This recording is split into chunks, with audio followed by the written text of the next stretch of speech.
Han, kau ni cikgu ke? Aku tak tahu kau ni siapa. Ada aku tengok baca komen dia orang kata bekas cikgu. Ni aku nak cakap dengan kau satu lagi juga.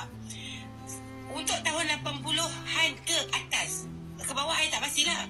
Siapa 80-an? I 80-an kan?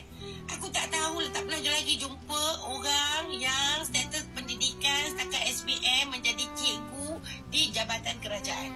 Tapi melalui SPM, mereka ke diploma, SPM dan sebagainya universiti, dan dari situlah mereka akan menjadi antara guru yang bertauliah. Belum lagi saya dengar ataupun saya dapat tahu setakat hari ini, setakat keputusan SPM, CJSPM jadi cikgu under Kementerian Pendidikan Malaysia yang bertauliah. Okey. Untuk makluman, orang panggil dia Dina Kepam Burita Pukilara. Saya bagi nama kat dia. Cik Dina Kepam dekat KL tu, yang duk berniaga nasi lemak kat depan Masjid Jamek. Saya malas nak membidah kenyataan dia ni sebenarnya, sebab saya malas nak layan dia sebab semua isu orang dia tunggang. Untuk makluman, okey, saya kena bagi penjelasan supaya orang tak salah faham. Ya, saya dulu bekas guru, mengajar di Sekolah Kebangsaan Langkawi selama 3 bulan. Saya menggantikan seorang guru. Jadi saya adalah cikgu sandaran di bawah Kementerian Pendidikan Malaysia, di bawah orang kata apa, kelolaan pejabat pendidikan daerah.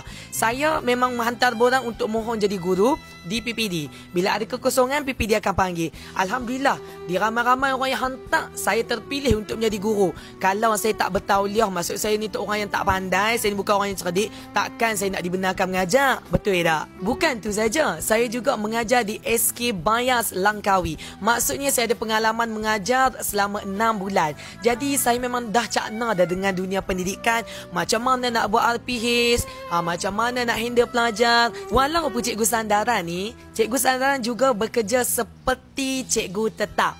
Okey, sebab menggantikan cikgu tetap yang bercuti salin. Jadi guru sandaran ni adalah lantikan. Kalau sekarang kita panggil bawah personal my step, tapi di PPD lah. Dibayar gaji mengikut rate kelayakan. Kalau SPM berapa, diploma berapa, degree berapa. Jadi kalau awak nak hina kata tak layak ke atau dan sebagainya tu, Kak Dina, kita nak maklum, ini memang Kementerian Pendidikan Malaysia, PPD memang buat benda ni. Inilah orang panggil under personal my step program ni. Dan saya jadi cikgu tu bukannya cikgu cikai, bukan cikgu-cikgu tak tauliah, tidak. Saya jadi cikgu waktu tu pun saya kena pegang kelas, jadi guru kelas. Awak ingat tak, ingat senang ke jadi cikgu? Nampak je cikgu tu kan pergi pagi balik tengah hari kan, tak dek. Tak Kak Nam. Jadi cikgu ni bukan kata kena ada degree dan diploma. Degree tu ya, itu cikgu-cikgu tetap, cikgu-cikgu lantikan interim. Cikgu ni dia ada 3 kategori. Cikgu personal my step, iaitu orang panggil cikgu sandaran. Dia ada cikgu orang ganti dulu kan. Dia ada juga cikgu lantikan tetap, yang tu cikgu yang daripada orang kata apa SPP. Dia ada juga cikgu yang lantikan interim, yang dia ni ada degree tapi lantikan dia interim. Dia bukan lantikan tetap. Yang ni tak silap saya, dia tak ada pencen tapi dia ada macam sagu hati kau. Kalau salah tu saya tak pasti, tapi cikgu ni ada 3 step untuk jadi cikgu.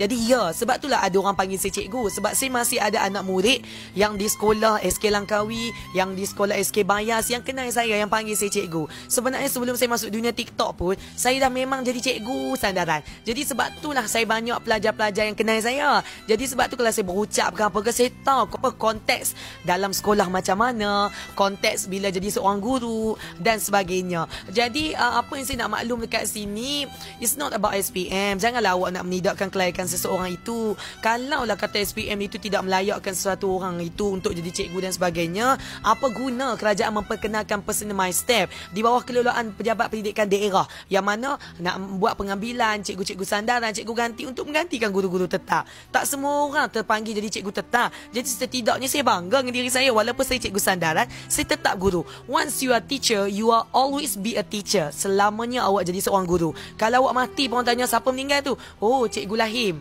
oh cikgu Labu, bukan cikgu Dina Kepam Pukilara Rita. Okey, sekian untuk makluman kenapa orang panggil saya cikgu.